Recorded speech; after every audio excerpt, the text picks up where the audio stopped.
What do you do when life throws you a curveball that shakes the very foundation of your existence? For Ania Halama, the answer lies in transformation and resilience. Anya is a world renowned spiritual mentor, plant medicine facilitator, and intuitive healer who has turned her own tumultuous journeys into a beacon of hope for others.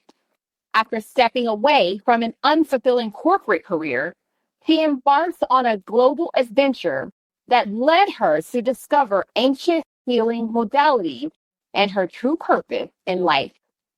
Armed with an impressive array of certifications, including EFT practitioner, breathwork facilitator, Ho'oponopono master, and Akashic records reader. Anya has dedicated her life to helping heart-centered individuals align with their highest potential. Recognized as a top millennial powerhouse by Entrepreneur Magazine and featured across major media outlets, her insights have inspired thousands to manifest health, love, wealth, and spiritual abundance. As a two-time best-selling author and the founder of Expansion Alchemy, Anya embodies the essence of radical self-love and spiritual awakening.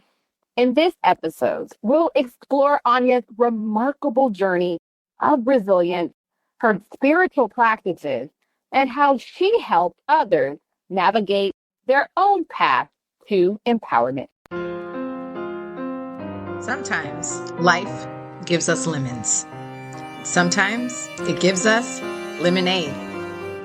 Other times it gives us something entirely out of left field that makes us say, WTF.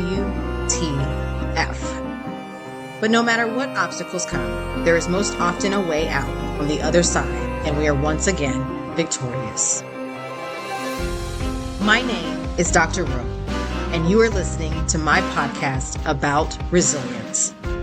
Every guest shares a tragedy to triumph story to give listeners like you the inspiration to push through every single day. Listen now as my next guest shares how they were life-jacked. Hi, Anya. Welcome. Thank you so much for being a guest on my show. How are you? Hello, Dr. Rowe. Thank you so much for having me. I'm excited to be here. Now, Anya, let's jump right into it. You experienced significant trauma in your life, particularly with your father. So how did those experiences shape your journey toward becoming a spiritual mentor? Oh my goodness. Yes. What a journey it has been. That's for sure. I was actually reflecting on this a couple of days ago, and I was really thinking like, oh my goodness. Someone asked me a very similar question, and they're like, oh, if you could go back in time, would you change anything? And I'm like, you know what? No, I wouldn't. I've always said, like, live life with absolutely no regrets. And I don't regret anything. The only thing that I really do regret is, like, not screwing up in school a little bit. I got straight A's. Really, that's the only thing I really regret. But in all honesty, I am so grateful for all of those traumas, everything that I've been through, because it truly shaped me who I am today. And I am in love with the person that I am today. And I have all of those traumas, those tribulations, everything that I've been to thank for that. Because I wouldn't be the same person that I am today. I wouldn't go on a spiritual journey. I wouldn't seek healing if I didn't have those traumas. And all of it made me who I am today. Oh, wow. Now, you made the courageous decision, and I know that had to have taken a lot of faith to leave behind your corporate career. Now, although it was unfulfilling, so that makes sense, but how did you get the courage to leave a for sure paying job in corporate America and then travel to Thailand? Yeah, I mean, I'm still sitting with that exactly how it's fully sitting with me. And it's been almost 9 years now since I left. And yes, I mean, it was unfulfilling, but it was climbing the corporate ladder. But more behind that, I was sick for an entire decade in corporate America, and it was all related to stress. anxiety, depression, insomnia. I was going blind. I couldn't eat almost any foods. And I was just so burnt out and so full of stress. Western medicine wasn't working for me anymore. I was going on doctors, specialists on specialists, and they couldn't figure out exactly what was wrong with me because there's no pill to take for stress. It's just like calm down. So I was looking for healing pretty much. And one day I just woke up. I couldn't climb the corporate ladder at the job that I had. I was young. I was 25 at the time. And I was like, I can look for another job that's going to do the same exact thing to me. I'm going to be even more stressed probably, or I can do something crazy. And so I decided to do something crazy. Bought a one-way ticket to Thailand, put everything in storage, sold my apartment, sold my car, everything else went into storage. And I was really seeking healing. But life in Thailand, life outside of the United States is a lot more inexpensive. So I had more money to play with to go to yoga classes, go to meditation classes. And that's when I really detached myself from the corporate grind and the hustle mentality. I'm from Chicago, like just the constant rat race. Once I took myself out of that, that's when I started really healing myself. And I was like, wow, this is what it feels like to sleep a full night's sleep. I haven't had this in years. This is what it feels like not to be anxious, not to have panic attacks every single day. And once I started getting on this path and started healing, I was like, if I can heal myself, I can help other people heal as well, because I know so many people are still stuck in that rat race and they don't have the tools necessary. And that's part of what Expansion Alchemy is all about, actually, to go into the corporate world and give them the tools that help you live a beautiful life, not only personally, but professionally as well, because they actually go hand in hand. How you deal with relationships in your personal life, you deal with relationships with your teammates, with your bosses, they all go hand in hand. And it's funny, I reflect on it, and so many times people are scared of the what if. They're scared of, and I had so many family members tell me when I decided to make this move, they're like, well, what if something bad happens to you? What if you like hate it? I was like, well, just flip that script around. Like, instead of worrying about the fears, I'm worrying about, okay, but what if I fall in love? What if I find myself? What if I have the best time ever? What if like this is what I'm supposed to be doing? Instead of worrying about the fears, worry about the positive aspects of it. Because the fears, once we start worrying about that, that's what's going to consume our entire life. And that's why people have so many like fears and doubts about taking any kind of leap of faith.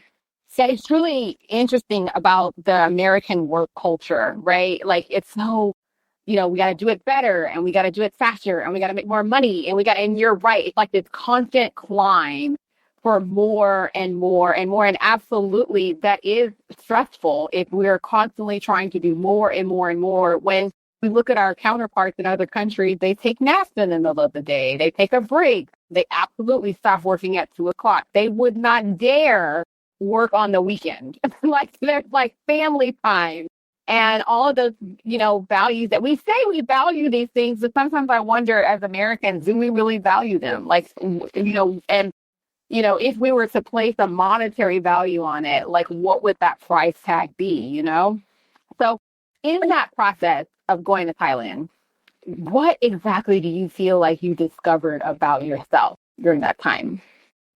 So, I mean, it's been a long process, and not necessarily just what happened in Thailand. It's what happened to me over the last decade of my entire life.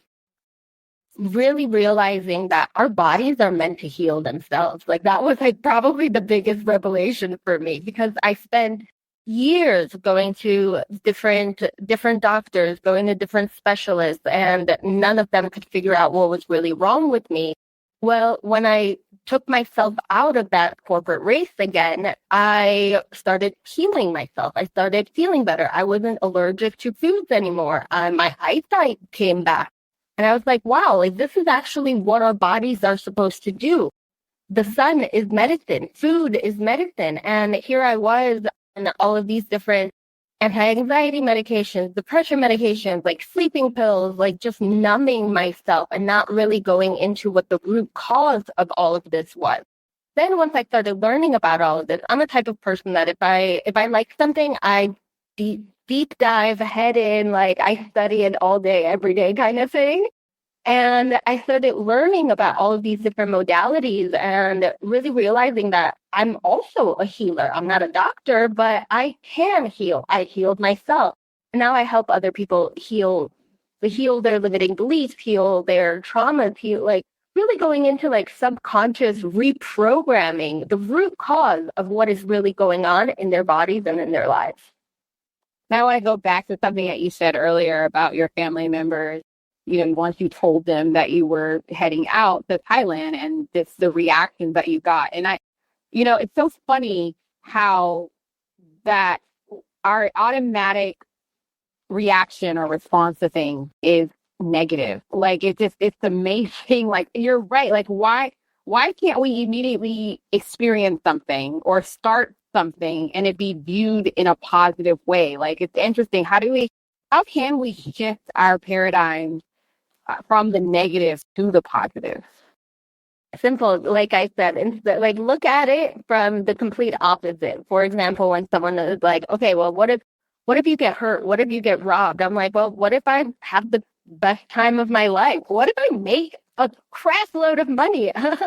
And just flipping that script within yourself, it's hard sometimes. And sometimes like imposter syndrome comes up and who am I to do this? Like, but my family has done it this way or society has done it this way for so long. And it's really hard to disconnect ourselves from those fears, but really deep dive into yourself. Why do I want this? Why do I truly deserve this? You are absolutely worthy of deserving anything that you want. If the focus on those positives of what it can get you, because the more that we give attention to the positive, the more of those positive things will start coming into your life. Similar to law of attraction, like we manifest what we believe and give attention to. So if you're going to give attention to those fears, more of those fears and fear-related things will start coming into your life. Wow. Now, your business faced a significant setback when it was hacked. And of course, once it was hacked, you lost everything. I mean, I'm sure that was devastating. So how exactly did your business get hacked? I mean, do you know what happened? And what exactly was lost? Yeah, I do know what happened. It took me months and months and months trying to recover everything. And I prefer not to just share about that, what exactly happened.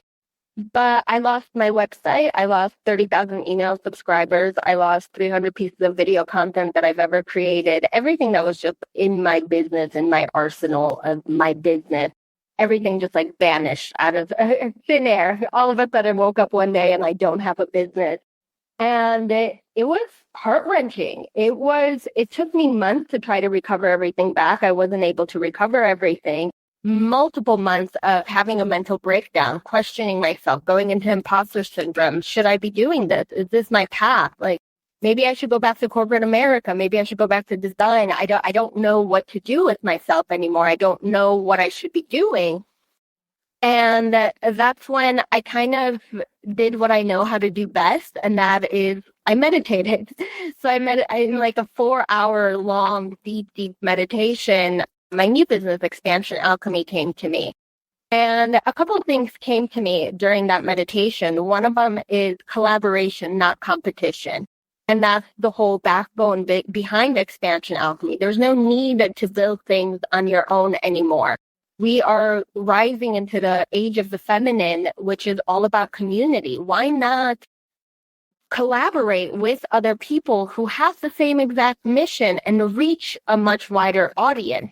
And another thing that came to me was I'm not the same person that I was portraying myself online to be. I've changed.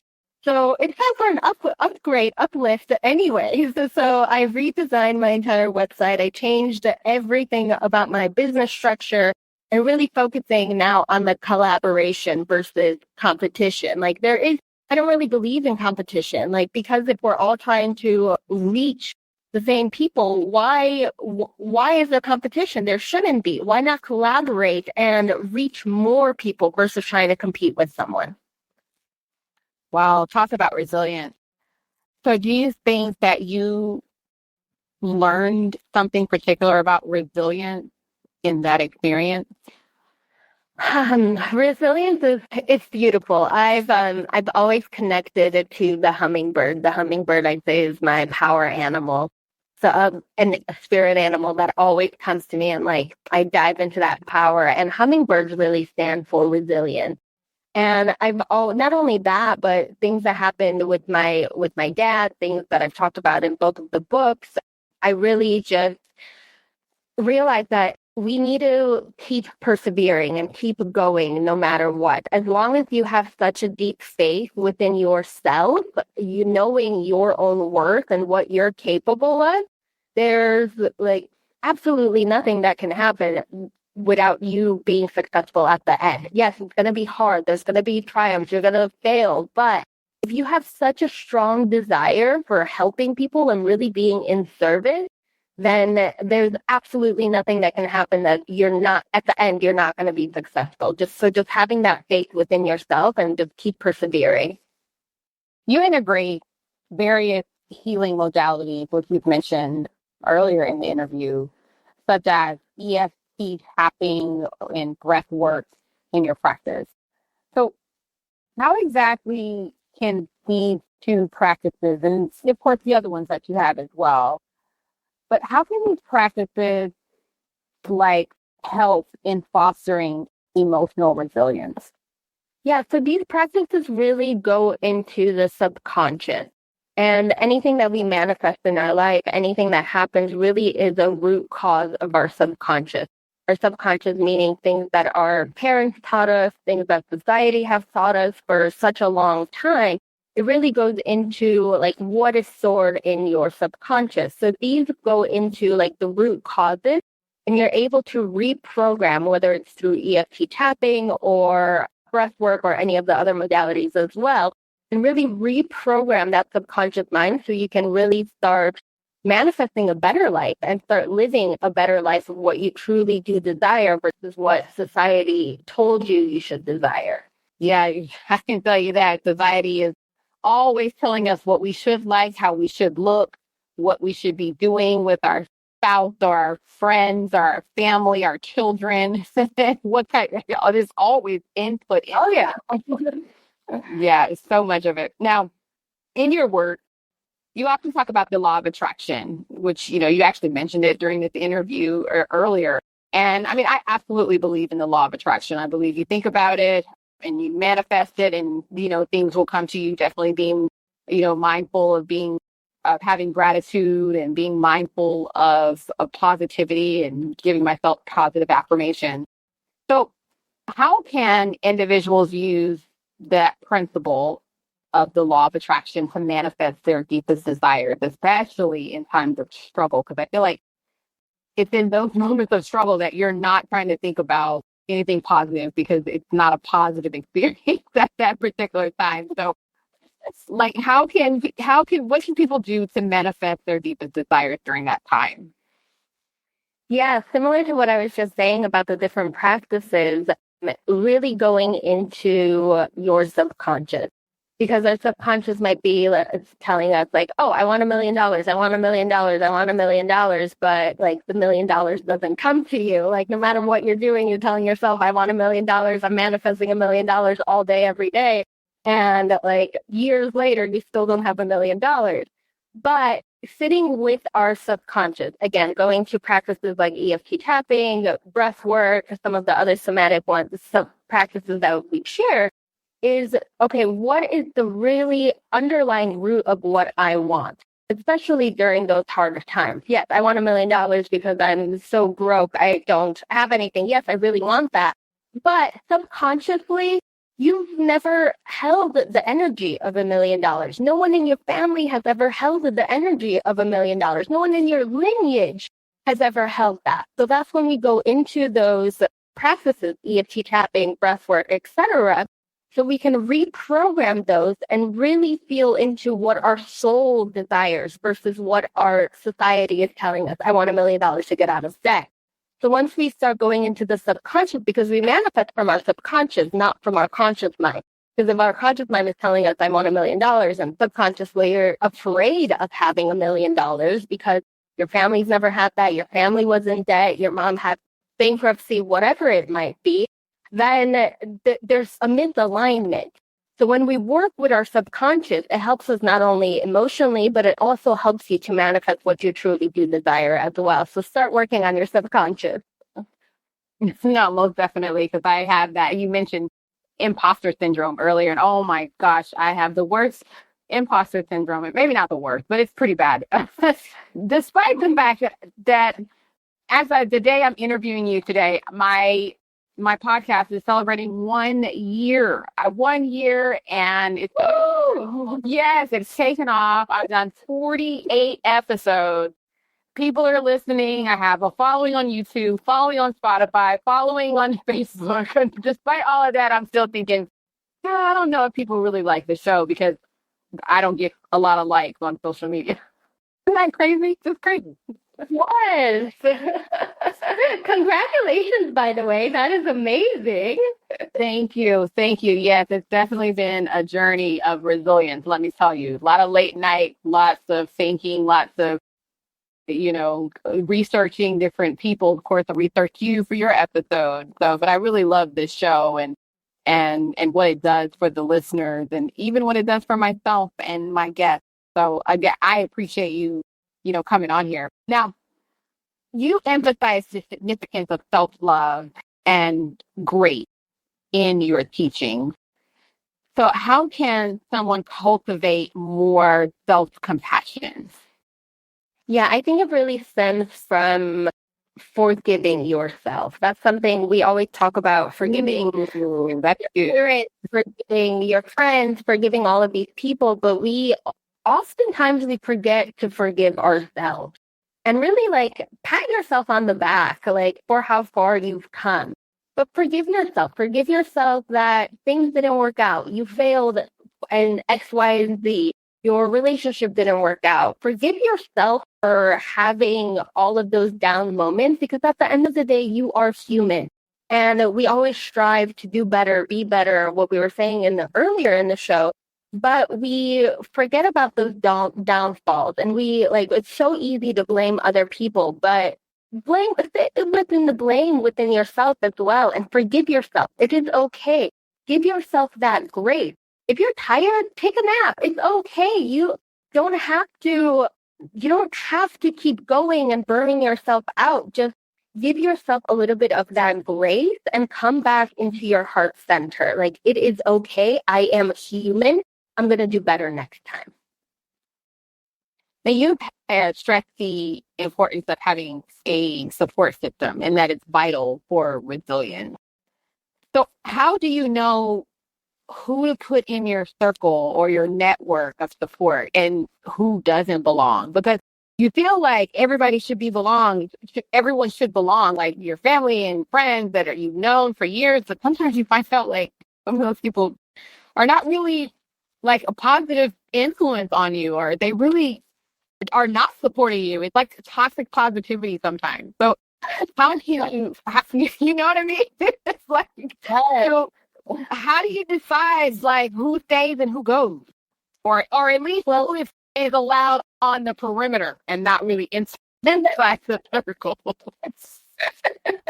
You are not meant for everyone, and that is okay. You will attract your tribe, and your tribe can start off being people that you see on Facebook. That's okay. Just keep surrounding yourself and putting yourself in those situations. And it can be uncomfortable sometimes being outside of your comfort zone, but keep putting yourself in situations around people that uplift you. For example, with my father, he is not a very positive person. And I have to take a step back and be like, I love you, you're my father, but I need to put boundaries between us because this is toxic for me right now. And it is not helping me one bit. I didn't talk to him for many years. And then I was mending the relationship, healing the relationship, doing different work that I do. And once I came to the point of forgiving him as well, I opened up that relationship again. And it's okay to come back to certain relationships, but it's also okay to leave them because relationships, they come and go, whether it's your family or your lover or whoever, your friend, But people come into your life for a reason, season, or a lifetime. I truly do believe that. And it's okay to separate yourself from them if they don't serve you in this particular moment. They can. Also, if you're uplifting and growing, you can outgrow certain people, and that is okay as well. Just keep putting yourself in those situations and around those people that are constantly uplifting and constantly growing. And if you live in a small town or you don't live around people that are like that, online communities are amazing for that, just to begin with. And hey, maybe you're going to meet them up for a coffee, like out and about when you're in Paris or something. Who knows? No, for sure. Yeah, I know that. And good for you in setting the boundaries, especially, with your father, because I know even my own self with my family, sometimes I've had to put boundaries in place. And, I had to realize like there are certain things you tell them and certain things you don't tell them, and it's very hard because you think they're your immediate family and that is supposed to be your tribe. But yeah, you find out as we get older, and I guess wisdom plays a role in that. But you find out that, yeah, you do have to set boundaries. And like you said, it is incredibly difficult, especially with the people who are closest to you. But good for you that you were able to set a boundary. But then, like you said, you came back around when you were ready to still have a relationship. So you're not saying, block the people out and never talk to them again. You're, right? You're not saying that. No, of course not. I mean, hey, some people you might have to block and never talk to them ever again, but that's kind of the boundary. But you know best on how the relationship is, like if it's your father or your best friend or whatever, just come back to it when on your terms. Instead of it being on their terms, come back to it on your terms when you're ready for it. Now, of course, we were talking earlier about, trying to shift your paradigm from the negative to the positive. And you help your clients attract health, love, and wealth. Are there some common obstacles that you see, or, maybe some common patterns that you see within people that kind of prevent them from achieving their goals? And when that's happening, like, how do you help them overcome those obstacles? The number one obstacle that I see over and over and over again is worthiness. People don't feel worthy of attracting a partner, don't feel worthy of the next step in their business, of attracting more money, of being healthy, whatever it might be. And all of those, with any limiting belief, whether it's worthiness or imposter syndrome, whatever it might be, it all goes back to the subconscious. So I work with clients on their subconscious, whether it's through EFT tapping, breathwork, Akashic records, whatever it might be, any somatic movement as well, to help rewire those limiting beliefs and changing and shifting that paradigm inside the subconscious mind. Wow, worthiness. You said a word. That's huge. That's huge. And I think that's it. Like, even like you said with your struggles with corporate America, you weren't feeling worthy, or that even what you were doing was not worth the physical pain or strife that you were going through. Right? Like, does this company value me, in a way that is healthy for me? And it obviously no, right? Because then you left and you felt so much better, right? Your health was better. You're like you said, you were going blind, Ania. That's crazy. That's, oh my gosh, wow. But worthiness, that's it. That's absolutely it. I love that. I love that so much. Now, you have two books, not one, but two books that you are the best-selling author of. And so one is, of course, Rebel Guide to Spirituality, and the other is Women Gone Wild, the Wealth Edition. So let's talk about Rebel Guide to Spirituality first. So what do you hope that readers will take away from Rebel Guide to Spirituality? So Rebel Guide to Spirituality, that one was written right around COVID. And I kept getting signs from the universe, right, to a point where I was like so frustrated with the universe. I'm like, I'm not a writer. What do you want me to write? Like a social media post, a blog post? Like, I don't understand. And I was on a massage table one day and I heard the book title, Rebel's Guide to Spirituality. I'm like, oh my goodness, I'm writing a book. I've never done this before. I don't know how I'm going to do this, but this is the message that needs to come through. And it's pretty much my story, my journey of healing, my traumas, my path, but not only of what happened to me, just in the hopes to inspire someone. After every chapter, it is a guide. So after every chapter, there is particular takeaways, whether it's a meditation, an EFT tapping, a Reiki session, that the reader can take away and start implementing into their own lives as well. So it's not only you get a story of what happened to me, but also how you can implement it into your own life as well. Nice. And then the Women Gone Wild, the Wealth Edition. So what prompted you to write that book, and what takeaways do you hope the reader will have from this message? Yes, so that one is actually a co-authored book series. There's about 12 authors in there. And it's just redefining what wealth means to different women around the globe. But whether it's because wealth isn't the money you have in your purse, it's how wealthy you are with your family, your health, your income, your financial wealth, all of it. Not only the money, the actual tangible money, but what actually wealth means to different women around the globe, no matter where they come from. So just redefining what wealth means to different women. Now, looking ahead, what are your aspirations for the future, kind of both personally and professionally? And how do you foresee continuing your mission of empowerment and transformation? Yeah, so with Expansion Alchemy, we're looking into getting into more corporations and bringing these tools to the corporate world, whether it's EFT tapping, breathwork, Akashic records, somatic movement, plant medicines, whatever it might be, actually showing them how we can truly heal ourselves and how that relationship works with your personal life and your professional life. So I'm looking to do different seminars, attend different live events. We opened up a plant medicine retreat center here as well in Colombia. I live in Colombia, in Medellin, Colombia. So we're opening up a retreat center and just really being hands-on. I love hands-on and being in front of people, like actual people, not behind a computer screen. So I'm really hoping to have more face time with the people that I work with. Well, Ania, thank you so much for sharing your incredible journey and insight on Life Jack, the Resilience podcast. Your story is such a powerful reminder that resilience is not just about bouncing back, but really about transforming and thriving in the face of adversity, making those decisions that aren't common and just having faith and putting yourself out there. As you continue to empower others through self-love, spiritual awakening, and entrepreneurship, I just really am excited, and I look forward to seeing how your work will inspire even more lives. Yeah, thank you so much, Dr. Rose. This was great. Until next time, may we all embrace our challenges as opportunities for growth and discovery. Thank you again for joining me on Life Jack, the Resilience podcast, and I wish you and your family nothing but blessings and abundance. Please take care. Thank you.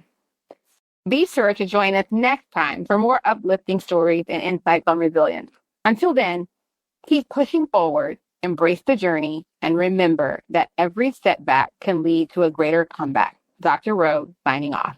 Hey, are you really loving this podcast, or did you really enjoy this week's episode? Then please subscribe, like, rate, and leave a review. It's very much appreciated. And remember to live, laugh, love, learn, and then repeat. See you in the next episode.